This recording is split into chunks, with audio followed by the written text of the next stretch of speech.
सुरुवातीला मी गेम निवडला discus throw. थाळी फेक त्याला म्हणतात. गावातील लोक म्हणायची की लोखंड उचलून तू काय करणार आहेस, पोलीस भरती कर, काहीतरी जॉब कर, याच्यामध्ये काय ठेवलेलं आहे. टीमच्या उंदरानं जेव्हा ते पाहिलं तेव्हा त्यांना सगळा माझा पसारा असा रस्त्यावरती फेकून दिला. पावसाचे दिवस होते. रात्री जाऊ तर जाऊ कुठं आता. माझ्यापाशी एक छोटासा गॅस होता, एक छोटंसं पातेलं होतं आणि एक स्वतःची एक चादर होती. पैसे दे, नाहीतर उद्या तुझा गेम मी होऊ देणार नाही. तर ही माझ्या मनात दचकी भरली होती. उद्या गेम चालू असताना तो माझ्या समोर येईल आणि माझा 6 फुटाचा माणूस, एक बॉडी बिल्डर माणूस, त्या अंध मुलामध्ये 2 महिन्यासाठी अंध म्हणून राहील. भोगलेलं होतं, जे बघितलेल्या गोष्टी होत्या त्याचं सगळ्याचं सोनं आज होते हे मी बघत होतो. ना शिवशंकर ना कैलासपती, ना शिवशंकर ना कैलासपती, ना लंबोदर तो गणपती. नतमस्तक तया चरणी, नतमस्तक तया चरणी, ज्याने केली स्वराज्य निर्मिती, देव माझा राजा शिवछत्रपती, यांना मानाचा मुजरा. नमस्कार, मी Amol Giri. As a fitness model, fitness influencer आणि एक ग्रामीण भागातला बॉडी बिल्डर कसा घडतो, इथपर्यंत यायचा त्याचा प्रवास कसा आहे, काय आहे. जरी आज तुमच्यासमोर मी उभा असेल इथं एक स्ट्रॉंगली, पण माझ्या पाठीमागचं जे आजपर्यंतचा प्रवास आहे तो तुम्हाला मी सांगण्यासाठी इथं आलेलो आहे. सुरुवातीला मला शाळेमध्ये ढेल्या जाड्या म्हणून चिडवायचे आणि आज ते सर्व लोक मला बॉडी बिल्डर म्हणून ओळखतात. जे लोक मला एकेकाळी विचारतही नव्हते, आज ते लोक मला विचारतात. आज महाराष्ट्र लेवलचे टायटल्स माझ्याकडे आहेत. डिस्कस थ्रोचे 3 आहेत लगातार. 3दा मी चॅम्पियन ऑफ चॅम्पियन आहे थाळी फेकमध्ये. पण माझा शोल्डर डिस्लोकेट झाल्यामुळे मी बॉडी बिल्डिंगमध्ये स्विच केलेला आहे. बॉडी बिल्डिंगमध्ये 80 कॅटेगरीमध्ये मला 3rd मेडल आहे. एक 100 उंबऱ्याचं गाव माझं, लातूर जिल्ह्यातलं छोटंसं गाव, आणि त्याच उंबऱ्यातला एक उंबरठा माझा. आम्ही तिघं भावंड आणि आईवडील. घरची परिस्थिती एकदम नाजूक आणि हलाखीची होती. प्रश्न होता की आयुष्यामध्ये करायचं काय.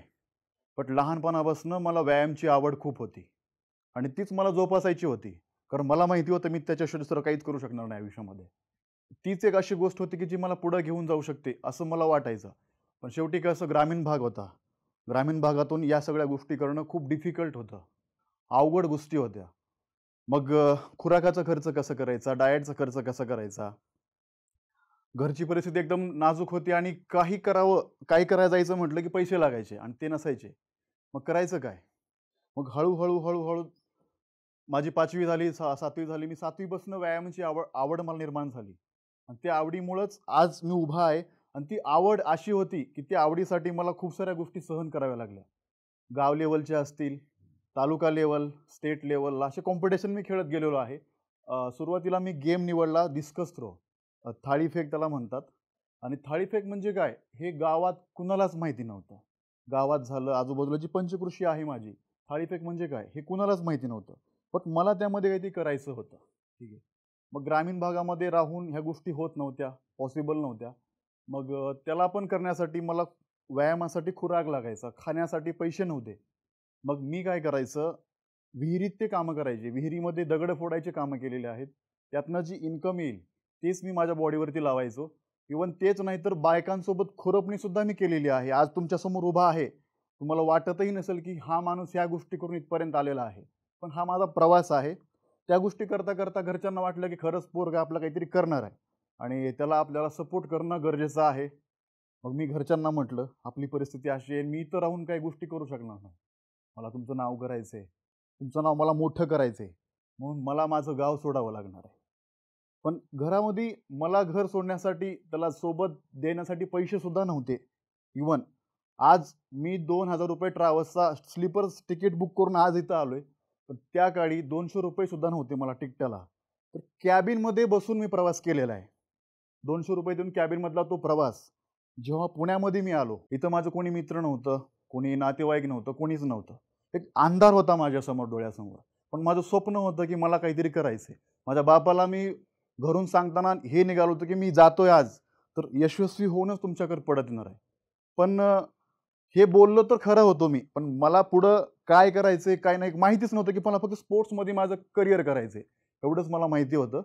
पुण्याचा तो पहिला दिवस स्टेशनवरचा आजही मला आठवतो. रात्रीच्या एका कोपऱ्यामध्ये अंधारामध्ये मी झोपलो होतो. तर माझं मच्छरनं पूर्ण अंग वगैरे सुजलं होतं. पण ते दुःख मला काहीच वाटत नव्हतं. पण घरी सांगताना जेव्हा फोन आला होता, घरच्यांना म्हटलं की मी मित्राच्या रूमवरती आहे आणि मी खूप सुखरूप आहे. पण मला माहिती होतं तिकडे मी काय करतोय काय नाही. ह्या गोष्टी मी घरी सांगितल्या असत्या, घरच्यांनी मला परत बोलून घेतलं असतं. पण घरी जाऊन करायचं काय, होता तो ग्रामीण भाग. तिथं करून काय करू? गावातली लोकं म्हणायची, की "लोखंड उचलून तू काय करणार आहेस? पोलीस भरती कर, काहीतरी जॉब कर, याच्यामध्ये काय ठेवलेलं आहे?" पण नाही, मला काहीतरी वेगळं करायचं होतं. मी 12thला असताना विचार केला होता, की आमचं गाव 100 उंबऱ्याचं आहे. ठीक आहे. सर्वजण पोलीस भरती करत आहेत. पण मला काहीतरी वेगळं करायचं आहे. आणि मला माहिती आहे मी वेगळं करण्यासाठी जन्मलोय. हाच कॉन्फिडन्स मला पुण्यापर्यंत घेऊन आला होता. पण पुण्याच्या पुढचा प्रवास माझ्यासोबत एवढ्या सगळ्या गोष्टी घडतील हे मला काहीच माहिती नव्हतं. मग हळू मला पुण्यामध्ये काही मित्र झाले. मग मित्राच्या ओळखीने मी एका जिममध्ये जॉइन झालो. महाराणा प्रताप संघ, तुम्हाला माहिती असेल जिमचं नाव. त्या जिममध्ये मी जॉइन झालो. तिथं मला गुरु भेटले. त्यांनी मला सांगितलं, "तुझं फिजिक बॉडी बिल्डरसारखं आहे. तू डिस्कस थ्रो का करतोस?" त्यांना म्हटलं, "सर, बॉडी बिल्डिंग हा एक्सपेन्सिव्ह गेम आहे. तो माझ्या घरच्यांना मला पेलवणारा नाही आहे. म्हणून मी डिस्कस थ्रो करतो आणि डिस्कस थ्रोमध्ये गव्हर्नमेंट जॉब असतात." हे पहिल्यापासून मी ऐकलेलं. ते करत मी त्या जिममध्ये जॉइन झालो आणि त्या सरांनी मला तिथंच जॉबसाठी घेतलं होतं. माझा पहिला पगार होता ₹5,000. चला आता जॉबची तर सोय झाली, पण राहायची खायची सोय काहीच नव्हती माझी. मग सरांनी त्या काय केलं, त्याच जिममध्ये मला एका कोपऱ्यामध्ये स्टोअर रूम होतं. ते स्टोअर रूम साफ कर म्हटले आणि तिथं राहा म्हटले. तर 5x5 ची ती रूम होती. ठीक आहे. चला मला काहीतरी करायचंय, सुरुवात आपली इथूनच आहे. म्हणून तेच माझं घर आणि तेच माझं सर्वस्व म्हणून मी तिथं राहायला सुरुवात केली. पण 5,000 वरती भागत नव्हतं माझं. कारण डाएटचा खर्च एवढा होता, की त्यावर काहीच होत नव्हतं. मग सोबतच मी पुण्यामध्ये सगळ्यात जास्त पोरं करतात जे ग्रामीण भागातले आहेत, मला माहिती आहे. बाउन्सरचं काम करायला सुरुवात केली. बाउन्सरचं काम करता मी सकाळी 4 घंटे प्रॅक्टिस करायचं, संध्याकाळी 4 घंटे प्रॅक्टिस करायचं आणि सोबतच जिममध्ये जॉब करायचा. माझा अख्खा दिवस त्यामध्ये जायचा. तर बाउन्सरचं काम कधी-कधी रात्री यायचं 12च्या पुढून पबला वगैरे, लग्नातले इव्हेंट असतील. हे सर्व करत माझा शेड्यूल सुरू झाला. पण हे जास्त दिवस नाही चाललं. ज्या जिममध्ये मी होतो, मला आजही आठवतं तो क्षण. ज्या जिममध्ये मी होतो, त्या जिममध्ये चिकन बनवण्यासाठी अलाउड नव्हतं. आणि मी रोज रात्री 10च्या पुढून चिकन बनवायचं आणि कोथिंबीर टाकल्यावरती त्याचा वास येतो म्हणून कोथिंबीर टाकत नव्हतो. पण एक दिवस चुकून माझ्याकडून कोथिंबीर त्या चिकनमध्ये पडली आणि त्या जिमच्या ओनरनं पाहिलं. आणि त्या जिमच्या ओनरनं जेव्हा ते पाहिलं, तेव्हा त्यानं सगळा माझा पसारा असा रस्त्यावरती फेकून दिला. पावसाचे दिवस होते. रात्री जाऊ तर जाऊ कुठं आता? माझ्यापाशी एक छोटासा गॅस होता, एक छोटंसं पातेलं होतं आणि एक स्वतःची एक चादर होती. तेवढाच माझा संसार होता. मी तेवढंच कमवलं होतं त्या 4 महिन्यात. त्याच्यावर मी काहीच कमवलं नव्हतं. की जे कमवलं होतं ते मित्र होते, एक बारीक-सारीक मित्र होते. काही लोकं चांगलेही मला भेटले होते. पण आता रात्री कुणाला फोन लावू? सगळ्यात मोठा प्रश्न पडला मला. पण माझ्याच बाजूला एक अंध मुलांचं वसतिगृह होतं. तर त्या वसतिगृहात मी गेलो आणि त्या ठिकाणी तुम्हाला खोटं वाटेल, 6 फुटाचा माणूस, एक बॉडी बिल्डर माणूस, त्या अंध मुलामध्ये 2 महिन्यासाठी अंध म्हणून राहिला. त्यांना जे खायला यायचं तेच मी खायचं आणि त्यांच्यासोबत राहायचं. त्यांच्यासोबत राहता मी दुसऱ्या जिममध्ये जॉब सर्च केला, पण मला जॉब भेटत नव्हता. कारण माझ्याकडे सर्टिफिकेशन त्यावेळेस नव्हतं. सर्टिफिकेशन करण्यासाठी खूप सारे पैसे लागायचे. सर्टिफिकेशन माझं तसंच राहून गेलं त्या काळी. मग अंध मुलात राहता बाउन्सरचं काम मी चालूच ठेवलं. त्यानंतर ते 2 महिने संपल्यानंतर मला काही मित्र भेटले चांगले पुण्यामध्ये. त्यांनी मला सपोर्ट केला रूमसाठी. पण ती रूम अशी होती, की त्या रूममध्ये कोणीही राहत नव्हतं. 12 मजल्याची रूम होती, पण 4थ्या फ्लोअरला मला रूम भेटली होती. ज्या दिवशी मी तिथं गेलो होतो राहण्यासाठी, फक्त एकच दिवस तिथं लाईट होती. बाकी पुढचे 2 महिने तिथं लाईटच नव्हती. त्या काळी पुण्यामध्ये खूप पाऊस चालू होता आणि जिमपासून ती रूम माझी होती 10 किलोमीटर. माझ्याकडे पल्सर बाईक होती. त्या बाईकवरचा प्रवास आहे माझा. रात्री 10ला जिम जेव्हा सुटेल, तेव्हा मी रूमकडे जायचं. पण रूमकडे जायला मला एवढी भीती वाटायची, कारण मी अख्ख्या बिल्डिंगमध्ये एकटाच होतो. आजूबाजूला कोणीही नव्हतं. भीतीचं वातावरण होतं. माझे स्वप्न एका बाजूला आणि माझी राहायची खायची सगळी जी गोष्टी होत्या ते एका बाजूला होत्या. पण स्वप्न मला पूर्ण करायचे होते. मी घरी तर जाऊ शकत नव्हतो. म्हणून तिथूनच सुरुवात केली. जे आहे त्यात समाधान मानत गेलो. जे हाताला भेटत मेसचं जेवण करायचं, कधी कसं करायचं. काजू बदाम म्हणजे माझे शेंगदाणे जे होते ते माझे काजू बदाम होते. कारण मी अफोर्डच करू शकत नव्हतो. बाउन्सरचं काम यायचं, ₹800 भेटायचे. त्या 800 मध्ये माझं काहीच होत नव्हतं. मग त्याच काळी आपल्या सगळ्या पुण्यामध्ये सुरुवातीला कोरोना बळकावत चालला होता. मग कोरोना सुरू झाल्यावरती राहायची तर सगळी आपलं पुणे सगळं लॉकडाऊन झालं होतं. मग जायचं कुठं? मग तिथून मी परत गावी गेलो. गावी जाऊन परत 1 वर्ष गावाकडेच काढलं. कोरोना थोडासा कमी-कमी होत असताना मी परत विचार केला, की परत पुण्याला जाऊया आपण. आणि माझं कॉम्पिटिशन राहिलं होतं डिस्कस थ्रोचं, जे की मला जिंकायचं होतं. माझ्यावर सगळ्या लोकांच्या अपेक्षा होत्या कॉलेजकडनं वगैरे. मी तेव्हा कॉलेजकडनं खेळत होतो. तर माझी फुल तयारी झाली होती. मग राहण्यासाठी मला एक लखविंदर सिंग म्हणून कोच भेटले डिस्कस थ्रोचे, जे की आज ऑलिम्पिया लेवलला त्या स्टुडंटला शिकवतात. ते माझ्यासाठी लकी गोष्ट होती. पण मी त्यासाठी रूम भाडं पे करू शकत नव्हतो, म्हणून त्यांच्या रूममध्ये धुणं भांडी करायचं काम मी चालू केलं, कारण त्यांनी मला भाडं घेत नव्हते. पण त्यांनी मला खूप साऱ्या गोष्टी चांगल्या शिकवल्या. ज्यावेळेस माझं कॉम्पिटिशन होतं त्याच्या आदल्या दिवशी मी फुल तयारी केली होती. जेवढे माझ्याकडून एफर्ट्स घेता येतील तेवढे एफर्ट्स घेऊन मी ती तयारी केली होती. बट उद्या कॉम्पिटिशन असताना मला संध्याकाळी एक फोन येतो आणि शिव्या गाळ देऊन मला बोललं जातं की तू माझे पैसे दे, जे तू माझ्याकडून घेतला होतास गेमसाठी. पैसे दे, नाहीतर उद्या तुझा गेम मी होऊ देणार नाही. तर ही माझ्या मनात दचकी भरली होती की उद्या गेम चालू असताना तो माझ्या समोर येईल आणि माझा गेम होणार नाही पूर्ण. आणि झालं तसंच. जेव्हा मी थ्रो करायला गेलो, 40 मीटर थाळी फेकणारा अमोल गिरी 20 मीटर पण थाळी फेकू शकत नव्हता. कारण मनात जी भीती होती त्या माणसाची की हा समोर येईल आणि सगळं संपून जाईल. माझा एकही थ्रो लागला नाही आणि तिसऱ्या थ्रोला माझा शोल्डर डिस्लोकेट झाला. शोल्डर माझा जो आहे, खांदा जो आहे, सटकला आणि तिथंच माझा डिस्कस थ्रो हा गेम संपला. मग आता करायचं काय? मी तर डिस्लोकेट झालेलो आणि शोल्डरवरती गेम होता. डिस्कस थ्रो म्हणजे शोल्डरचाच गेम होता. मग तिथून परत गावी आलो. हतबल झालो होतो. घरच्यांना म्हटलं आता मी जर डिस्लोकेट झाला, मी करू तर काय करू? बॉडी बिल्डिंगला खूप सारा पैसा लागतो. खूप सारे एफर्ट्स तर मी घेऊ शकतो, मेहनत करायला तयार आहे. पण तेव्हा माझा बाप माझ्यासोबत उभा होता, म्हणून आज तुमच्यासमोर मी उभा आहे. त्यावेळेस बापानं माझ्यासाठी गावाकडची 20 गुंठे जमीन विकली. जेव्हा त्याने जमीन विकली, मला अक्षरशः डोळ्यामध्ये पाणी आलं होतं की माझ्यासाठी माझ्या बापानं जमीन विकली ना, त्याचं मला चीज करून दाखवायचं. आणि जेव्हा जमीन विकली तेव्हा गावातले लोक नावं ठेवत होते की ह्याच्या बापानं जमीन विकली तर करणार काय.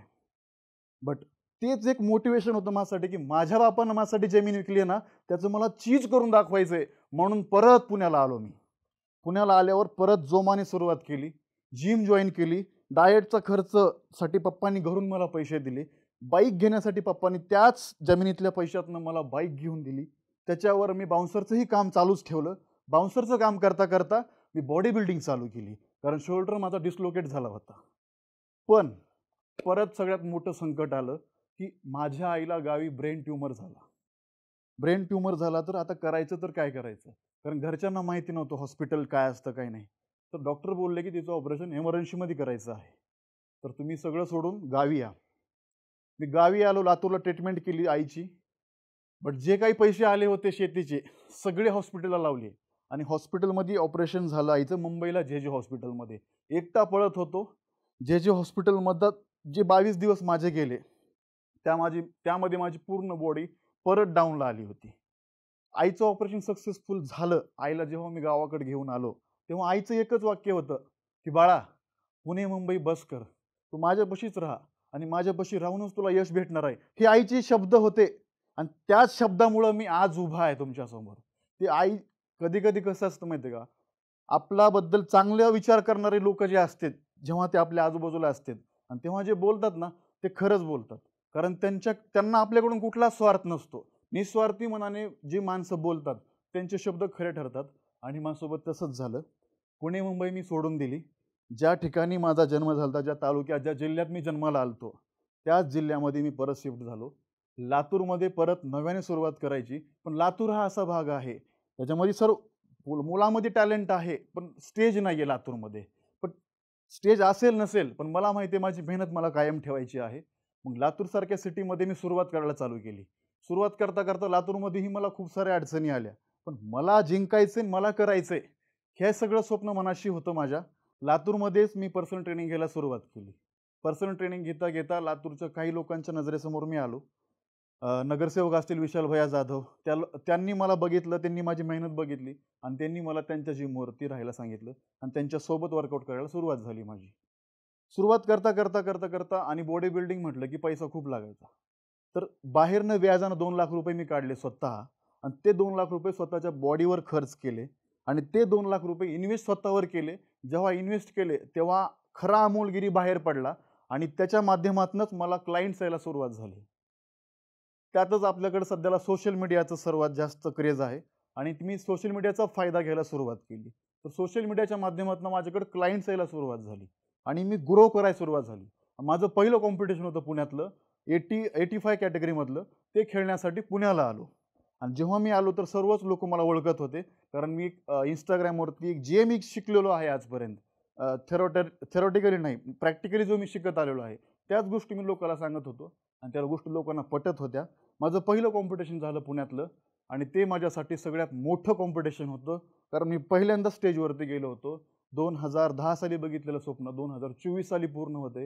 हा 14 वर्षाचा कालावधी जो होता तो माझ्यासाठी खूप आणि खूप स्ट्रगलिंग होता. जेव्हा मी ते कॉम्पिटिशन खेळलो, माझं पहिलं कॉम्पिटिशन होतं ते, आणि ते जेव्हा ते स्टेजवरती मी उभा होतो तर डोळ्यातनं माझ्या पाणी वाहत होतं, कारण की मी जे आजपर्यंत भोगलेलं होतं, जे बघितलेल्या गोष्टी होत्या, त्याचं सगळ्याचं सोनं आज होतं हे मी बघत होतो. आणि जेव्हा घरी पहिला फोन केला की मी माझं कॉम्पिटिशन खेळलोय आणि माझं जे स्वप्न होतं इथपर्यंत ते आज पूर्ण झाले, आणि हे सगळं माझ्या आईवडिलांमुळे झाले आणि तुमच्या आशीर्वादामुळे झाले. आणि जेव्हा मी गावी आलो, जेव्हा ज्या भागात मी राहत होतो लातूरमध्ये, गावी आलो, सगळ्याकडून कौतुक होतं, सगळ्याकडून चांगलं केलंस अमोलगिरी, आमचं नाव केलंस वगैरे वगैरे सगळ्या गोष्टी मी ऐकत गेलो होतो. बट मला या ठिकाणी आज सांगायचं आहे की हा 14 वर्षाचा प्रवास जो होता तो सोपा नव्हता. यामध्ये मला खूप लोकांनी टोमणे मारले, खूप लोकांनी खाली ओढायचा प्रयत्न केला, सोबतच्यांनीच घातपात केला, परत लव्ह लाईफ आल्या, त्यांनी खूप साऱ्या गोष्टी शिकवल्या. मला आज एकच संदेश तुम्हाला द्यायचा आहे या ठिकाणी. आज मी तुमच्यासमोर उभा आहे, पण माझ्या पाठीमाग काय काय झालंय तुम्हाला थोडक्यात मी सांगितलेलंच आहे. भलेही आपल्या आयुष्यामध्ये काही होईल नाही होईल, पण तुम्ही ज्या क्षेत्रामध्ये आहात त्या क्षेत्राला धरून जर चाललात तर तुम्ही त्या क्षेत्रामध्ये 100% यशस्वी होणार, हे तुम्हाला मी सांगतो. आणि जरी झाला नाही तुम्ही यशस्वी, पण लोक तुमच्याकडे बघण्याचा दृष्टिकोन एकच असेल की तुम्ही त्या क्षेत्रातले अनुभवी प्रवासी असाल. लोकांचा तुमच्याकडे बघण्याचा दृष्टिकोन एकच असेल की तुम्हाला अनुभवी प्रवासी म्हणून तर तुम्ही जगाल आणि तुमची छाप खूप मोठी असेल. आणि मी नेहमी सांगतो माझ्या रिलीजच्या माध्यमातून, आपल्यासोबत काही जरी झालं, कुणी कितीही काही बोललं, आपण आपलं काम करत राहायचं, चालत राहायचं. यश आपल्याला नक्की येतं आणि नक्की भेट. आज या ठिकाणी मला जोश टॉकने या ठिकाणी या मंचावरती बोलण्याची संधी दिली, तर मी जोश टॉकचा आभार मानतो, सगळ्या टीमचा आभार मानतो.